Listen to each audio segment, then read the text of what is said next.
नमस्कार सभी पेंशन धारकों का स्वागत है एक बार फिर से हमारे इस YouTube चैनल पर। दोस्तों, इस वक्त की पेंशन धारकों के लिए बहुत ही महत्वपूर्ण और इम्पोर्टेंट खबरें निकल कर सामने आ रही हैं। इसके बारे में दोस्तों आज की इस वीडियो के अंदर बात करेंगे। जी हाँ दोस्तों, पहली बड़ी खबर की बात करें तो EPS 95 उच्च पेंशन में पेंशनर्स के साथ हो रही है नाइंसाफी। दोषी कौन है, सरकार या विभाग? इसको लेकर दोस्तों आप सभी के लिए ताज़ा रिपोर्ट निकल कर आई है कर्मचारी भविष्य निधि संगठन को लेकर। तो इसके बारे में दोस्तों आज की इस वीडियो के अंदर बात करेंगे। वहीं दोस्तों एम्प्लॉयज पेंशन स्कीम EPS 95 को लेकर पेंशन भोगियों को शानदार तोहफा सरकार की ओर से मिल चुका है।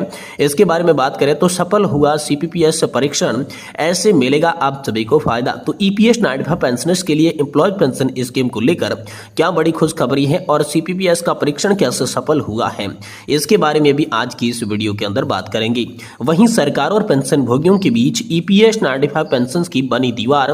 देखिए पेंशन्स को लेकर आखिरकार ताजा रिपोर्ट आप सभी के लिए क्या निकल कर सामने आ चुकी है। तो किस प्रकार सरकार और पेंशन भोगियों के बीच जो है EPS 95 पेंशन दीवार का काम कर रही है, इसके बारे में भी आज की इस वीडियो के अंदर बात करेंगे। वहीं अगर ये मांग होती है रही तो कई को न्यूनतम पेंशन 1000 रुपए भी नहीं मिल सकती। जी हाँ दोस्तों, यहाँ पर जो है आप सभी के लिए 1000 रुपए से भी कम न्यूनतम पेंशन को लेकर बड़ी खबर है। और अंत में बात करेंगे EPS 95 उच्च पेंशन पर दोस्तों मद्रास हाईकोर्ट का बड़ा फैसला निकलकर सामने आया है। तो आखिरकार मद्रास हाईकोर्ट ने EPS 95 उच्च पेंशन को लेकर क्या फैसला दिया, इसके बारे में भी आज की इस वीडियो के अंदर बात करेंगे। इसलिए आप सभी पेंशन धारकों से निवेदन करते हैं कि दोस्तों आज के इस वीडियो को आप लास्ट तक देखिए और साथ ही चैनल पर नए हैं तो चैनल को जरूर सब्सक्राइब कर दें। तो चलिए बिना किसी देरी के सभी खबरों को वीडियो के अंदर विस्तार से जान लेती हैं। पहली बड़ी खबर की बात करें तो EPS 95 उच्च पेंशन में पेंशनर्स के साथ हो रही है नाइंसाफी। दोषी कौन है, सरकार या विभाग? इसको लेकर नई रिपोर्ट आई है। EPS 95 हायर पेंशन को लेकर एक और दर्द सामने आ गया है। यहाँ पर जो है FCI से रिटायर्ड कर्मचारियों ने कर्मचारी भविष्य निधि संगठन पर अपना गुस्सा उतार दिया है।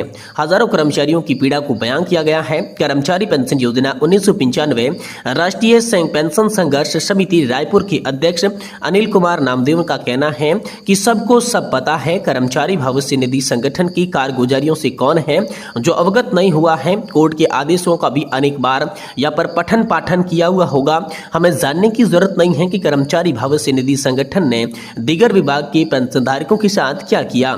हम तो यही जानना चाहते हैं कि यहाँ पर FCI के कर्मचारियों को उच्च पेंशन से वंचित रखने में किस किस की क्या भूमिका रही है। हमारे की ओर से कोर्ट जाने को लेकर FCI मैनेजमेंट तक पहुंचने में कहां कहां असफलता प्राप्त हुई है और यह भी अपनी बिगड़ी बनाने के लिए किसके सामने आना चाहिए और वह क्यों हथियार डाल बैठे हैं। अनिल कुमार नामदेव ने कहा कि हम एक साधारण पेंशनर हैं। हमारे क्या कुबूत की पेंशन के अधिकार से वंचित लोगों को उनका अधिकार वापस दिला सके, लेकिन इतना तो सभी को मनन का अवसर मिल ही चाहिए कि किसके साथ खेला किया गया है। मैं गलत हूं, बाकी को जो पीड़ित है उन्हें कहने का मंच मिलना चाहिए। आखिर सही है क्या, दोषी कौन है, government, EPFO, central board of trustee या फिर दोस्तों FCI विभाग? हम सिर्फ इस बातों के दोषी हैं कि जो कर्मचारी पेंशन योजना 1995 योजना से FCI में लाए गए उसे स्वीकार करने के सिवाय हमारे पास कोई भी रास्ता नहीं है।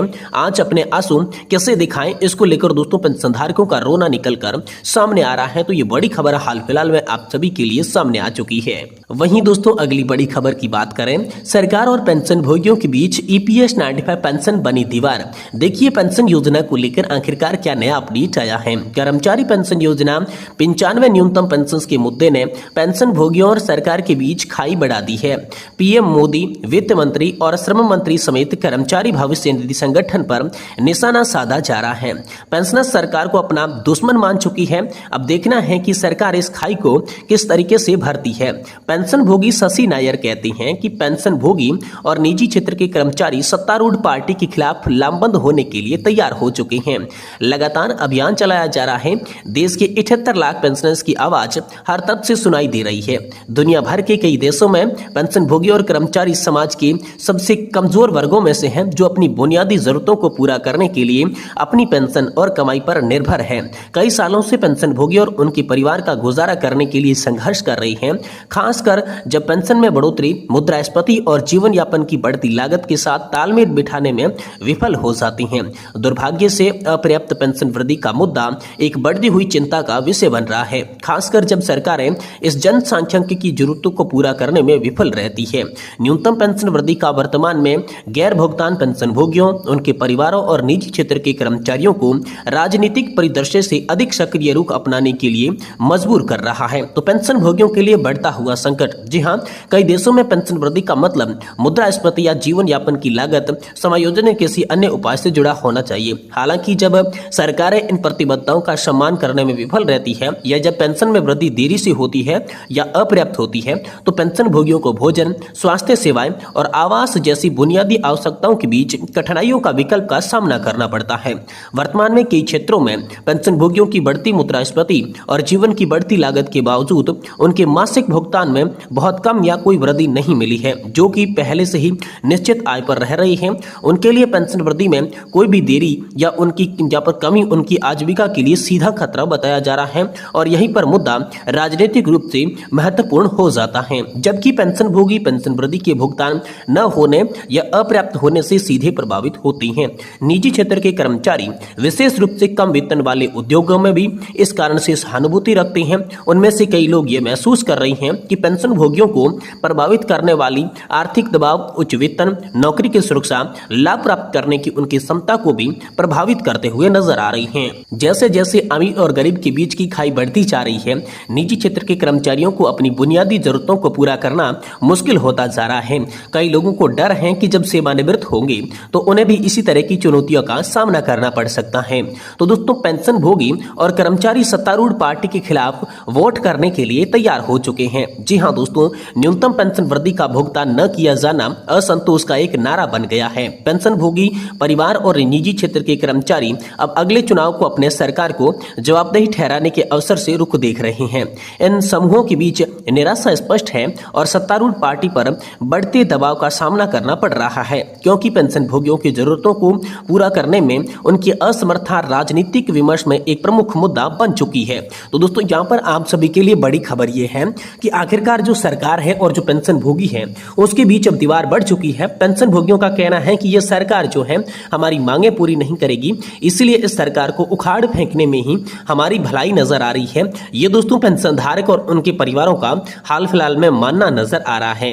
वहीं दोस्तों, आप सभी के लिए अगली बड़ी खबर की बात करें तो दोस्तों, आखिरकार पेंशन को लेकर कहां पर दोस्तों यहाँ पर जो हो रही है देरी, जिससे यहाँ पर नहीं मिल पा रही है, क्योंकि पेंशन को लेकर अनेकों बार आप सभी के लिए यहाँ पर जो है प्रतिनिधित्व मंडल ने अनेकों ज्ञापन सौंपे, अनेक नेताओं मंत्रियों से मिले, जिसमें दोस्तों एनएससी प्रमुख मंडल की ओर से बताया गया कि यहाँ पर 2 बार व्यक्तिगत रूप से मिल चुके हैं, लेकिन अभी तक मांगे जो है वो कोई भी मान नहीं रहे हैं। वहीं मनोज तिवारी जो दिल्ली के सांसद हैं, उनसे एनएससी प्रतिनिधि मंडल ने मुलाकात की।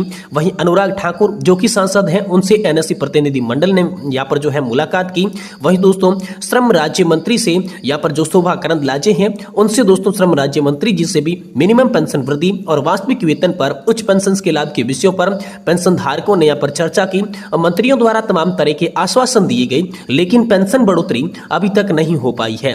तो यहाँ पर जो है मंत्रालय लगातार जवाब दे रहा है कि लगातार आप सभी के लिए पेंशन वृद्धि को लेकर यहाँ पर जो है सरकार विचार विमर्श करती हुई नजर आ रही है, लेकिन सरकार वास्तविक तौर पर या फिर जमीनी स्तर पर देखें तो ऐसा कुछ भी नहीं हो रहा है। जी हाँ दोस्तों, यहाँ पर आप सभी जानते होंगे कि यहाँ पर जो है एनएससी के राष्ट्रीय अध्यक्ष कमांडर अशोक रावत ने महाराष्ट्र के दौरे के बाद बताया था कि आजाद मैदान में रैली हो गई है, लेकिन वहीं दूसरी ओर ईपीएस नाडिफा पेंशन धारकों को मंजूर करवाने के लिए सेंट्रल बोर्ड ऑफ ट्रस्टी के अंतर्गत बनाई गई उप समितियां उनकी आगामी बैठकों, आगामी सेंट्रल बोर्ड ऑफ ट्रस्टीज की मीटिंग को ध्यान में रखते हुए उन्होंने प्रयागराज में भी सभा की थी। लेकिन तमाम तरह के जो एनएससी के प्रयास थे वो आज तक विफल रहे थे और सरकारों के द्वारा यहाँ पर सरकारों के जनप्रतिनिधियों से मिलने के बाद भी पेंशन धारकों की एक भी मांग पूरी नहीं हो पाई और इसी को लेकर पेंशन धारकों में हाल फिलहाल में भी चिंता बनी हुई है।